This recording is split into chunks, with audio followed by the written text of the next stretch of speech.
Hello everyone, welcome to tech guide Pradeep. इस video में हम बात करेंगे क्लास 12 के कंप्यूटर साइंस स्टूडेंट्स के लिए और हम इसमें डिस्कस करेंगे टर्म 2 का सीबीएसई सैंपल पेपर। तो चलिए आइए देखते हैं इस वीडियो को।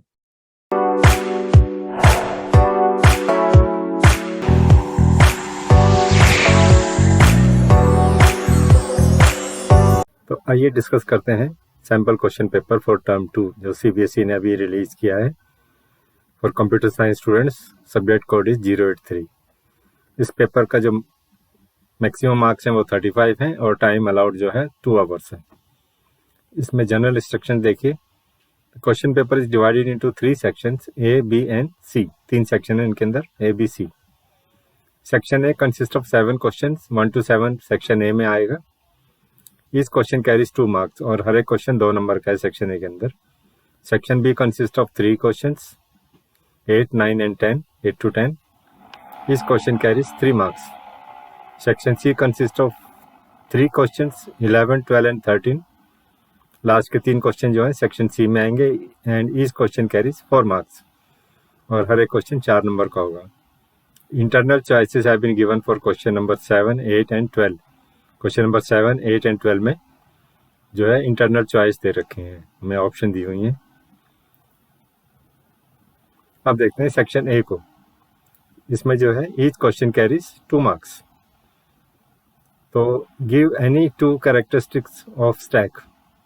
क्वेश्चन नंबर 1 है ये, कैरेक्टरिस्टिक ऑफ स्टैक। जो येलो में मार्क किया हुआ है वो आंसर है इसके पूरे पेपर के अंदर। मैंने जहाँ भी येलो मार्क किया हुआ है, हाईलाइट किया हुआ है येलो के अंदर, वो इसका आंसर है। Characteristic of stacks, it is a LIFO structure, LIFO data structure. LIFO means last in first out. Stack जो होते हैं, जो सबसे लास्ट में जो एलिमेंट एंटर होता है वो सबसे पहले आउट होता है, तो इसको लिफो स्ट्रक्चर बोलते हैं, last in first out. So stack, it is a LIFO data structure. The insertion and deletion happens at one end, that means from the top of the stack. जो भी insertion और deletion होता है वो stack के सिर्फ top से होता है। Question number 2, expand the following, SMTP and XML। SMTP जैसे कि हम जानते हैं वो सिंपल मेल ट्रांसफर प्रोटोकॉल होती है और XML जो होती है एक्सटेंसिबल मार्कअप लैंग्वेज होती है। जैसे HTML होती है वो स्टैटिक वेब पेजेस के लिए, XML जो होती है हमें डाटा मैनेजमेंट के लिए होता है, वेब पेजेस में भी जो भी डाटा होता है उसके लिए हम XML extensible markup language use करते हैं। Out of the following which is the fastest wired and wireless medium of transmission. कुछ यहाँ पे मीडियम दे रखे हैं, वायर और वायरलेस दोनों मीडियम दे रखे हैं। इनमें से बताना है सबसे फास्टेस्ट कौन सा मीडियम है। Infrared, coaxial cable, optical fibre, microwave, Ethernet cable. तो देखते हैं सबसे पहले तो वायर्ड मीडियम देखते हैं हम। सबसे फास्ट जो होता है वो होता है ऑप्टिकल फाइबर केबल, और वायरलेस मीडियम में जो सबसे फास्टेस्ट होगा वो होगा माइक्रोवेव। तो ये दोनों आधे आधे नंबर के हैं, तो अगर दोनों राइट होंगे तो 1 नंबर होगा।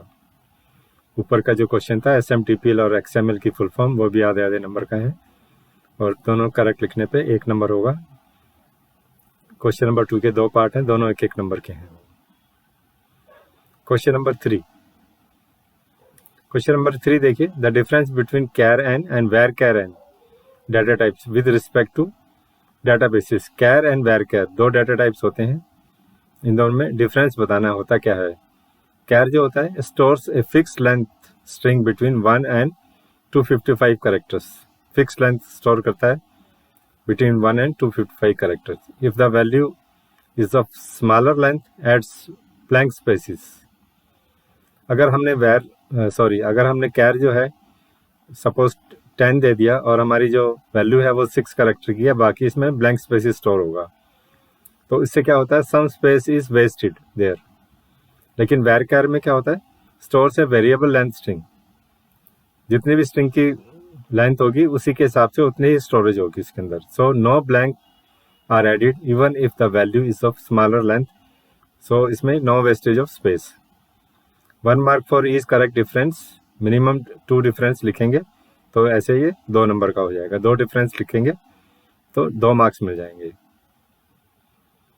Question number 4, A result set is extracted from the database using the cursor object that has been already created.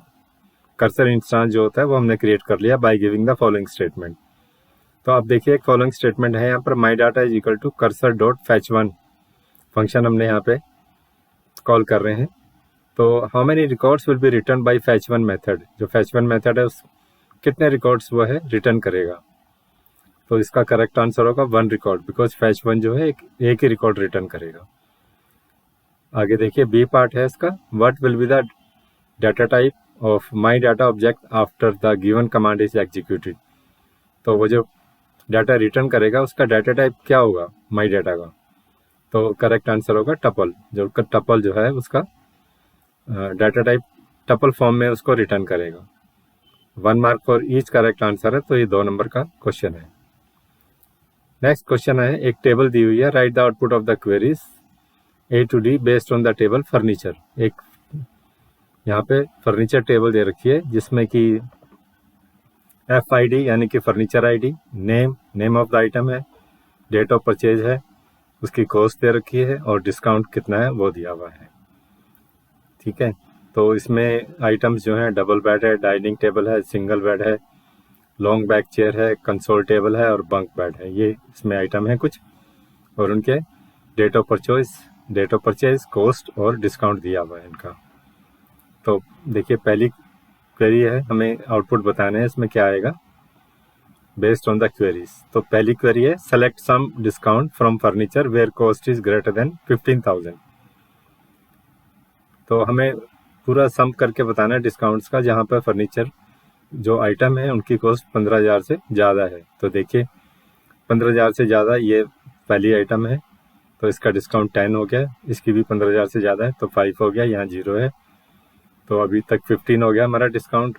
ये 15,000 से ज़्यादा नहीं है, ये भी ज़्यादा नहीं है, लास्ट 14 है. तो 15 + 14 जो हमारा आंसर आ गया 29. तो इस क्वेरी जो रिटर्न करेगी वो 29 रिटर्न करेगी, which is the sum of the discount where cost is greater than 15,000.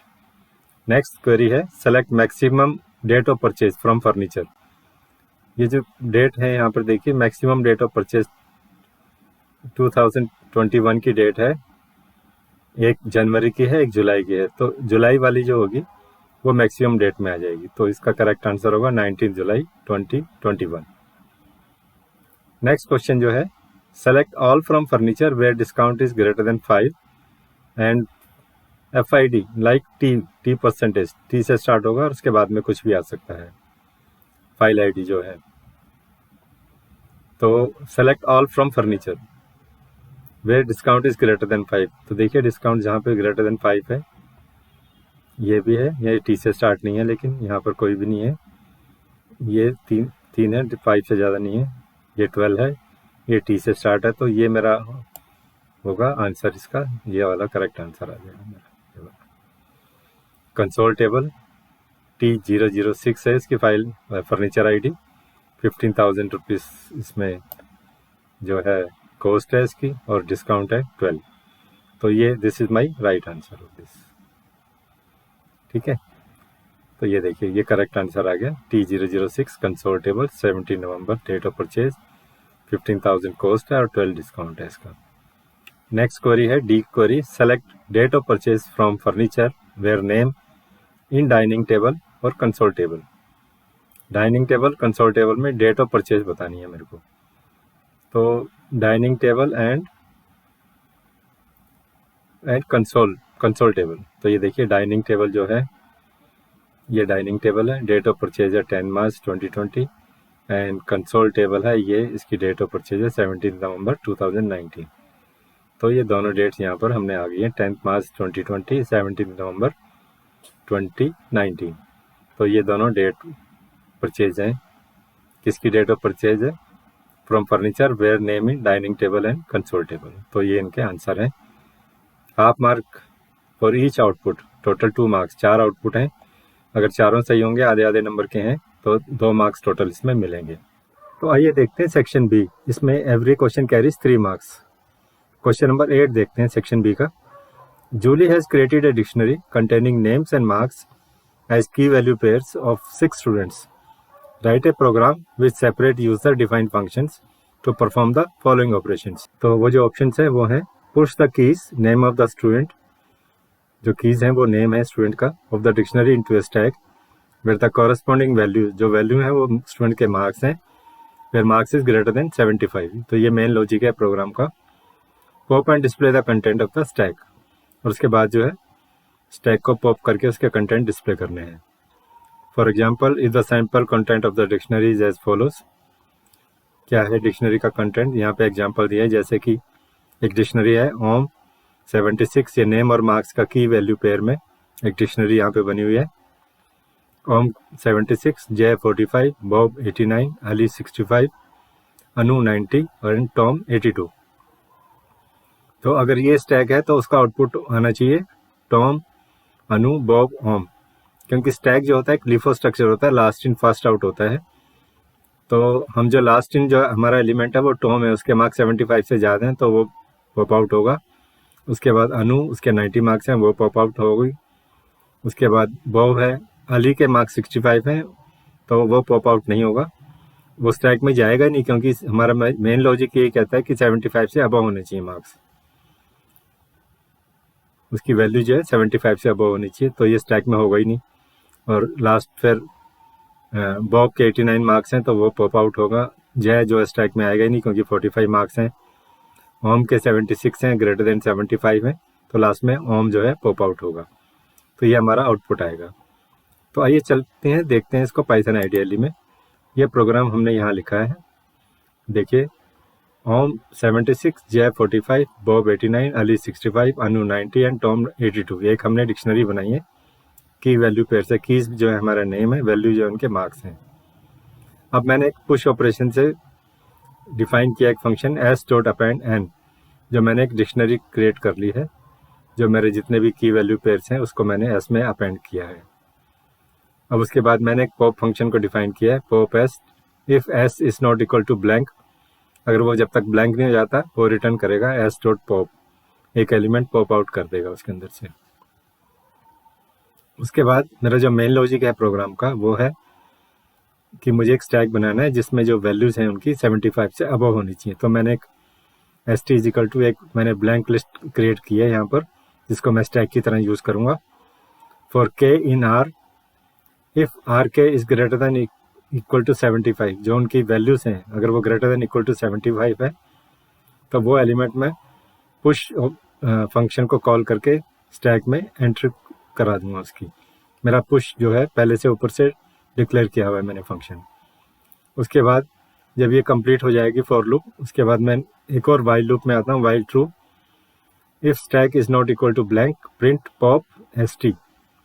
तो जो मेरा अभी स्टैक बना है वो सारा वही स्टैक है जो अबव 75 मार्क्स हैं जिसके अंदर। अब जो है मैंने एक वाइल लूप लगाई है, जब तक ट्रू है ये वाइल लूप, और जब तक स्टैक ब्लैंक नहीं हो जाता है ये लूप मेरी ऑपरेट करेगी और एक एक एलिमेंट को पॉप करके प्रिंट करती रहेगी। जब ये लूप फॉल्स हो जाएगी तो ये लूप ब्रेक हो जाएगी, और मेरा जो आउटपुट है, चलिए मैं इसको रन करके देखते हैं अब क्या आएगा। ये देखिए मेरा वही आउटपुट आ रहा है, टॉम, अनु, बॉब, ओम, जो मेरे ये टॉम, अनु, बॉब और ओम यही आउटपुट आ रहा है, क्योंकि जिनके मार्क्स 75 से ज़्यादा हैं वो यहाँ पर डिस्प्ले हो गए हैं। तो ये था मेरा एक प्रोग्रामिंग क्वेश्चन स्टैक से रिलेटेड। स्टूडेंट जो है नॉर्मली स्टैक्स में बहुत वीक होते हैं, तो ये क्वेश्चंस को अच्छी तरह आपको रिवाइज कर लेना चाहिए। चलिए देखते हैं क्वेश्चन नंबर 8 का जो ऑप्शनल पार्ट है, जो ऑप्शन दिया हुआ है उसके अंदर, उसे देखते हैं। Alam has a list containing 10 integers. पिछले में एक डिक्शनरी थी की वैल्यूज पेयर से, इसमें इंटीजर्स दिए हुए हैं। You need to help him create a programme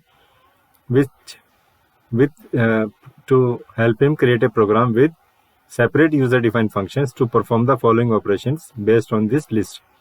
तो यहाँ पर एक लिस्ट दी हुई है।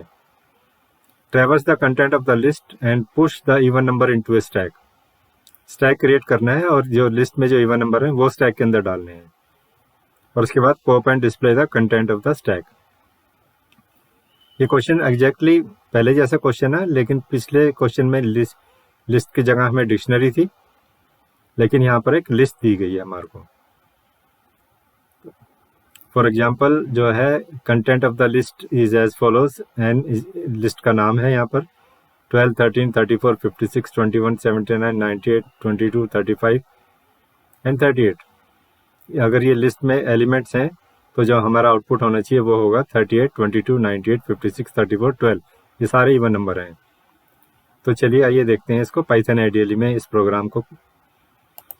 ये देखिए ये मेरा प्रोग्राम है, एंड जो है मैंने सेम एलिमेंट्स लेके यहाँ पे एक लिस्ट बना ली। मैंने सारे एलिमेंट्स जो है लिस्ट के मैंने यहाँ पे रख दिए हैं, और एक पुश ऑपरेशन मैंने डिफाइन किया है जिससे मैंने यहाँ पे एक अपनी लिस्ट बना ली है एस डॉट अपेंड एन। ठीक है, ये मेरा पुश ऑपरेशन है जो मैंने एक लिस्ट बना ली है। देन डिफाइन पॉप ऑपरेशन में डिफाइन कर रहा हूँ एस, जो मेरी एक लिस्ट है यहाँ पर स्टैक की फॉर्म में, एस मेरा स्टैक है।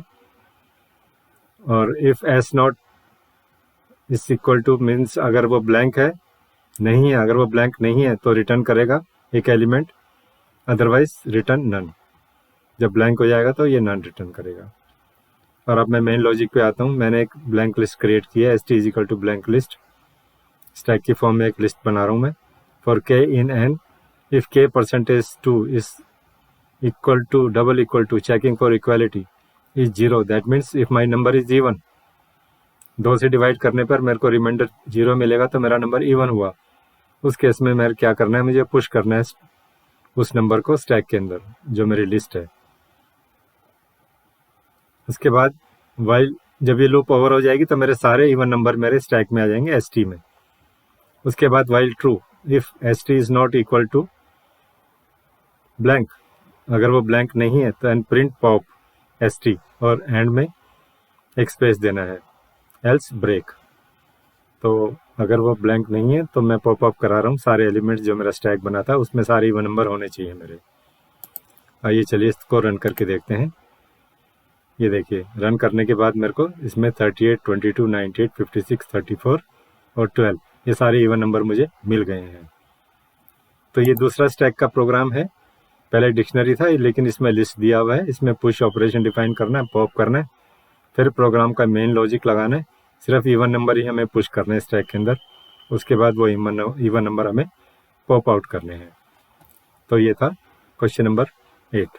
तो आइए देखते हैं क्वेश्चन नंबर 9 को आगे। ए टेबल जिसका नाम आइटम है has been created in a database with the following fields, item code, item name, quantity and price. अब आगे क्या करना है, give the SQL command to add a new field discount, जो कि इंटीजर टाइप की होगी, to the item table. Already 4 fields हमने बना रखी हैं, item code, item name, quantity और प्राइस। अब हमें एक और फील्ड उसमें ऐड करनी है, डिस्काउंट इंटीजर टाइप की है, तो उसके लिए कमांड लिखनी है। जो उसके लिए करेक्ट कमांड होगी वो है alter table item add discount. ये करेक्ट कमांड लिखने से 1 मार्क हमें मिलता है यहाँ पर। इसके 2 पार्ट हैं क्वेश्चन नंबर 9 के। सेकंड पार्ट देखते हैं। सेकंड पार्ट जो है वो है categorize following commands into DDL and DML commands. DDL होती है डाटा डेफिनेशन लैंग्वेज और डीएमएल होती है डाटा मैनिपुलेशन लैंग्वेज। तो इसमें कुछ कमांड दे रखी है, उनको हमें सेपरेट करना है कि कौन सी कमांड किसके अंडर आती है। Insert into, drop table, alter table and update set command. तो देखिए जो डीडीएल कमांड्स होती हैं डाटा डेफिनेशन लैंग्वेज, जिसमें हम डाटा को डिफाइन करते हैं, वो है यहाँ पर ड्रॉप टेबल और अल्टर टेबल। ये 2 कमांड जो है डीडीएल के अंडर आती हैं। इसी तरह जो डीएमएल जो डाटा मैनिपुलेशन जब हम करते हैं, डाटा मैनिपुलेशन लैंग्वेज जो है उसमें जो कमांड आती है insert into and update set. हर एक करेक्ट आंसर के लिए आधा नंबर मिलेगा, इसलिए 4 आंसर यहाँ पर हैं, 2 डीडीएल के हैं, 2 डीएमएल के हैं, तो उसके लिए टोटल आपको 2 मार्क्स मिलेंगे, half mark for each correct answer. आइए आगे देखते हैं क्वेश्चन नंबर 10 पे। क्वेश्चन नंबर 10 है Charu has to create a database named my earth in MySQL. एक डाटाबेस क्रिएट करना है, उसका नाम है my earth. She now needs to create a table named city in the database to store the records of various cities across the globe. The table city has the following structure.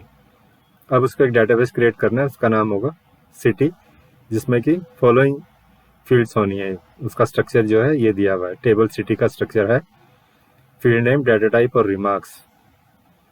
देखिए field type city code, character 5 उसमें data type है, उसका character type 5 characters, और city name है character 30, size है integer type, average temperature AVG TEMP, average temp integer type है, और pollution rate integer type है, और पॉपुलेशन इंटीजर टाइप है।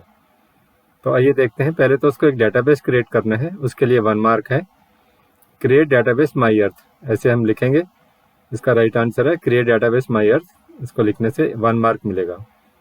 उसके बाद हमारे को जो टेबल क्रिएट करनी है, क्रिएट टेबल सिटी, ये लिखने के बाद जो हमारे को उसके सारे फील्ड नेम्स देने पड़ेंगे। सिटी कोड कैर 5 प्राइमरी की है, वो रिमार्क्स में यहाँ लिखा है प्राइमरी की, तो इसे हमें प्राइमरी की डिक्लेयर करना पड़ेगा। उसके बाद कॉमा, देन सिटी नेम कैर 30, फिर कॉमा, ये जो पैरेंथेसिस के अंदर ब्रैकेट्स के अंदर हमें उसके कैरेक्टर देने 5 देने, सिटी कोड में सिटी नेम के 30 देने, साइज INT इंटीजर टाइप है, फिर कॉमा, एवरेज टेम्परेचर जो है इंटीजर टाइप, फिर comma, population rate integer type है, then comma, then population INT, then comma, उसके बाद ब्रैकेट क्लोज, और उसके बाद सेमी कोलन।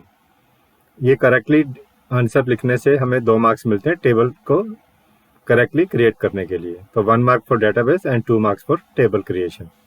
तो चलिए अब देखते हैं सेक्शन सी पार्ट में देखते हैं। इस क्वेश्चन कैरीज 4 मार्क्स, यहाँ पर जो है एवरी क्वेश्चन कैरीज 4 मार्क्स। तो क्वेश्चन नंबर 11 जो है, write queries A to D based on the table employ and department given below. यहाँ 2 टेबल दे रखे हैं, एक का नाम एम्प्लॉय है, दूसरे का डिपार्टमेंट है। टेबल एम्प्लॉय में देखिए, एम्प्लॉय ID है, नेम है, डेट ऑफ बर्थ है DOB, डिपार्टमेंट ID है DEP TID, डेजिग्नेशन है DESIG, और सैलरी है एम्प्लॉय की। तो दूसरी टेबल जो है वो है डिपार्टमेंट, पहली टेबल एम्प्लॉय, दूसरी टेबल डिपार्टमेंट। यहाँ कौन कौन सी फील्ड है, यहाँ डिपार्टमेंट ID है, डिपार्टमेंट नेम है, और फ्लोर नंबर है। ठीक है, तो इसमें करना क्या है हमारे को, क्वेश्चन जो है ए पार्ट का क्वेश्चन है, to display the average salary of all employees department wise. सारे एम्प्लॉइज की सैलरी दिखानी है हमारे को, डिपार्टमेंट वाइज दिखानी है लेकिन। तो यहाँ पर एक ग्रुप बाई कमांड होगी। तो देखिए ये इसका ये आंसर है, select average salary from employ group by department ID। जो डिपार्टमेंट ID है, हाँ जी, ये देखिए एम्प्लॉय सैलरी के अंदर डिपार्टमेंट ID एक फील्ड है, तो इसलिए यहाँ पे ग्रुप बाई कमांड हम अप्लाई कर रहे हैं डिपार्टमेंट ID के नाम से। Select average salary from employ group by department ID। तो क्वेश्चन नंबर बी पार्ट जो है इसका, to display name and respective department name of each employ whose salary is more than 50,000। Name करना है और उनका रिस्पेक्टिव डिपार्टमेंट नेम भी हमें शो करना है। तो डिपार्टमेंट नेम जो है वो एम्प्लॉय सैलरी में नहीं है, वो जो है डिपार्टमेंट में है। तो यहाँ पर हमारा जो है हमें 2 टेबल्स को रेफर करना पड़ेगा। देखिए, select name comma department name from employ comma department, दोनों टेबल्स के नाम यहाँ लिखने पड़ेंगे हमारे को। Where employ dot department ID is equal to department name, sorry department dot DEP ID, department ID। तो एक डिपार्टमेंट ID एम्प्लॉय टेबल से है और दूसरी डिपार्टमेंट ID डिपार्टमेंट टेबल से है। दोनों के नाम जहाँ ये दोनों इक्वल हैं, क्योंकि डिपार्टमेंट ID जो है एक फॉरेन की है, वो क्रॉस रेफर कर रही है दोनों टेबल्स को। और यहाँ पर एंड ऑपरेटर लगा के हमने सैलरी इज ग्रेटर देन 50,000। आइए फिर से देखते हैं क्या थी हमारी क्वेरी है, to display name and respective department name of each employ, department name and respective department name, उसका एम्प्लॉय का नाम और डिपार्टमेंट नाम दोनों हमें दिखाने हैं, whose salary is more than 50,000। तो हमें दोनों टेबल को रेफर करना पड़ेगा, एम्प्लॉय और डिपार्टमेंट दोनों टेबल्स को रेफर करके हमारे को, जहाँ पे एंड ऑपरेटर लगा के सैलरी इज ग्रेटर देन 50,000। तो देखते हैं सी पार्ट इसका, to display the name of employ whose salary is not known in alphabetical order. देखिए सैलरी जो है नॉट नोन, यहाँ पे देखिए कुछ एम्प्लॉय हैं उनकी सैलरी नहीं दे रखी है। ये देखिए यहाँ पर एक एम्प्लॉय है जिमी, सैलरी में नल छोड़ा हुआ है, कुछ भी वैल्यू नहीं दे रखी। तो देखिए यहाँ पे जो इसकी क्वेरी बनेगी वो है, select name from employ where salary is null, order by name. Name से ऑर्डर करके हमारे को ऑर्डर बाई नेम करना है और सैलरी जहाँ पे नल है उसको डिस्प्ले करना है। फोर्थ क्वेरी जो है डी पार्ट जो है, to display department ID from table employee without repetition. तो यूनिक वैल्यूज हमें डिस्प्ले करनी होती है, जिसके लिए हम लगाते हैं distinct, select distinct department ID from employee. तो ये इसका आंसर हो गया। तो ये देखिए टोटल ये 4 नंबर का है, 1 मार्क फॉर ईच क्वेरी, और टोटल 4 मार्क्स मिलेंगे आपको हर एक क्वेरी अगर करेक्टली रिटर्न है तो you will get 1 mark for each query. Next question है क्वेश्चन नंबर 12। फर्स्ट पार्ट जो है इसका, give 2 advantages and disadvantages of star topology. Star topology के में 2 एडवांटेज एंड 2 डिसएडवांटेज हमें देने हैं। तो इसमें ऑप्शन दे रखी है, दूसरा जो ऑप्शन में जो क्वेश्चन दिया है वो है define the following terms. www, web hosting, 2 terms हैं, या तो वर्ल्ड वाइड वेब www और वेब होस्टिंग के बारे में हमें डिफाइन करना है इन दोनों टर्म्स को। तो देखते हैं पहला आंसर जो है स्टार टोपोलॉजी का। एडवांटेज जो इसकी है वो है ease of service, centralize control है, ईजी टू डायग्नोज फॉल्ट्स, क्योंकि सेंट्रलाइज होता है, मेन सर्वर से सारी केबल्स जाती हैं स्टार की फॉर्म में, और 1 डिवाइस पर कनेक्शन होता है, इसलिए ये सारे इसके फायदे होते हैं। Ease of service, centralize control है, मेन सर्वर से सेंट्रलाइज कंट्रोल होता है, जो फाल्ट डायग्नोसिस होता है वो इजी होता है, क्योंकि 1 कनेक्शन पर सर्वर होता है, एक नोड लगी होती है हर एक सर्वर के अंदर, इसलिए इसको डायग्नोस करना फॉल्ट को बहुत इजी होता है, और 1 डिवाइस पर कनेक्शन। तो ये सारे इसके एडवांटेजेस हैं। Half mark for each correct answer, total 2 marks मिलेंगे इसमें। तो अगर 2 डिफरेंस यहाँ लिख दिए, 2 यहाँ लिख दिए, तो आपको फुल 2 मार्क्स मिल जाएंगे। इसकी डिसएडवांटेजेस जो हैं वो देखते हैं। लॉन्ग केबल लेंथ होती है, क्योंकि मेन सर्वर से हर एक नोड जो है कनेक्टेड होती है इंडिविजुअली, इसलिए केबल लेंथ इसकी ज़्यादा हो जाती है, केबल कॉस्ट हमें ज़्यादा देनी होती है इसकी। डिफ़िकल्ट टू एक्सपेंड, अगर और नोड्स हमें अगर इसमें लगानी है तो ये डिफ़िकल्ट हो जाता है एक्सपेंशन, क्योंकि केबल लेंथ जो है हमारी केबल कॉस्ट बढ़ जाती है। सेंट्रल नोड डिपेंडेंसी, अगर आपका सेंट्रल सर्वर जो मेन कंप्यूटर है आपका, अगर उसमें फॉल्ट आ जाती है तो पूरा नेटवर्क डेड हो जाएगा आपका, इसलिए सेंट्रल नोड पे हम डिपेंड रहते हैं। तो ये डिसएडवांटेजेस हैं। Half mark for each correct answer, total 2 marks. या ऑप्शन में जो हमारा क्वेश्चन है www, वर्ल्ड वाइड वेब को हम कैसे डिफाइन करेंगे, a set of protocols that allow you to access any document on the internet through the naming system based on URLs। ये सेट ऑफ प्रोटोकॉल होता है that allow you to access any document on the internet. और web hosting किसको कहते हैं? Web hosting is a service that allows organizations and individuals to post a website or web page onto the server which can be viewed by everyone on the internet। तो उसको web hosting कहते हैं। अगर दोनों differences correctly लिख दिए तो 1 mark for each answer है, टोटल 2 मार्क्स हैं इसके।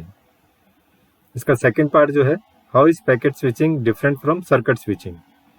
पैकेट स्विचिंग कैसे डिफरेंट है सर्किट स्विचिंग से? तो देखिए पैकेट स्विचिंग के जो फीचर्स होते हैं, it uses store and forward concept to send messages. Store करके फॉरवर्ड आगे भेजने का कॉन्सेप्ट होता है इसके अंदर। No physical path is actually established. Message is divided into smaller parts known as packets and then send forward. जो भी मैसेज होता है उसको स्मॉलर पार्ट्स में, जिनको हम पैकेट्स कहते हैं, उनमें ब्रेक डाउन करके आगे भेज देते हैं। Tight upper limit on block size. Block size में अपर लिमिट होती है। Each data unit knows only the final receiver's address.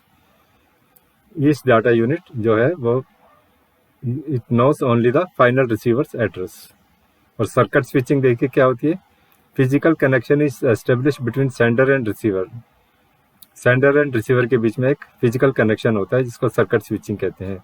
हमारा नॉर्मल लैंडलाइन कनेक्शन जो होता है वो भी एक सर्किट स्विचिंग का एग्जाम्पल है। Each data unit knows the entire path from sender to receiver.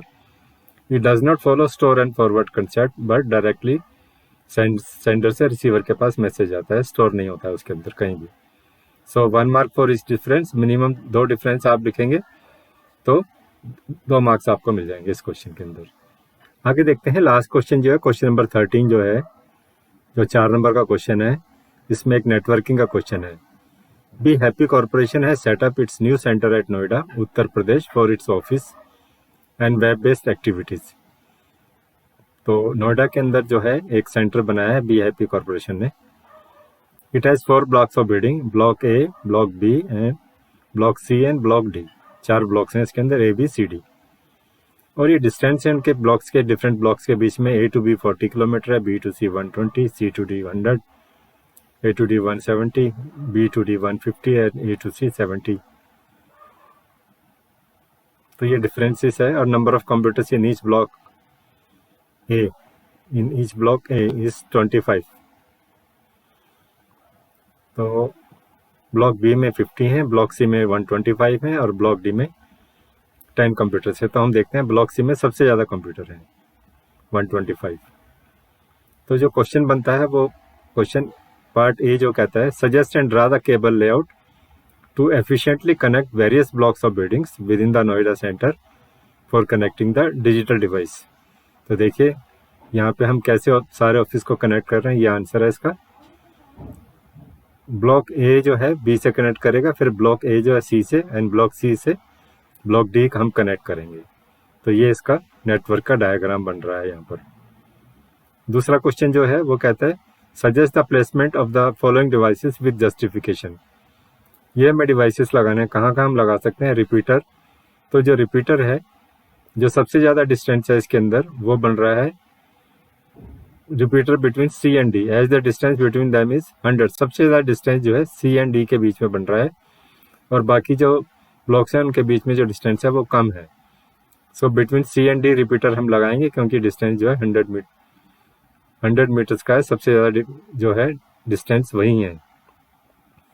Hub और स्विच जो लगाएंगे हम in each block as they help to share data packets within the devices of the network in each block. Hub और switch जो है each block में लगते हैं क्योंकि हब और स्विच नहीं होंगे तो हमारा नेटवर्किंग पॉसिबल नहीं है, इसी से हम डाटा शेयर करते हैं अपना। क्वेश्चन नंबर सी पार्ट जो है उसका वो देखिए क्या कहता है। सी पार्ट कहता है which kind of network PAN, LAN और वैन will be found if the Noida office is connected as its office in Mumbai. तो देखिए बिटवीन सिटी टू सिटी का है, ये विद इन सिटी नहीं है, it is between one city to another city. तो इसमें सबसे बड़ा जो नेटवर्क होगा वही फॉर्म होगा। सबसे बड़ा नेटवर्क होता है हमारा वैन, WAN, वाइड एरिया नेटवर्क। तो इंटरनेट भी जो हमारा एग्जाम्पल है वो एक वैन का एग्जाम्पल है। इसमें जो लास्ट पार्ट है जो क्वेश्चन का वो कहता है which fast and very effective wireless transmission medium should preferably be used to connect the head office at Mumbai with the centre at Noida. Mumbai और नोएडा के बीच में हमें कनेक्शन सेटअप करना है और वायरलेस होना चाहिए और बहुत ही इफेक्टिव होना चाहिए। तो उसके लिए हमारा जो है ओनली मीडियम जो है वो है सैटेलाइट मीडियम। तो ये था क्वेश्चन नंबर 13। इसके 4 पार्ट्स हैं और हर क्वेश्चन जो है 1 मार्क का ही है। ऐसे टोटल 4 मार्क्स का क्वेश्चन है। तो by writing every correct answer of each part you will get 4 marks. तो ये था CBSE का sample paper for term 2 exam के लिए।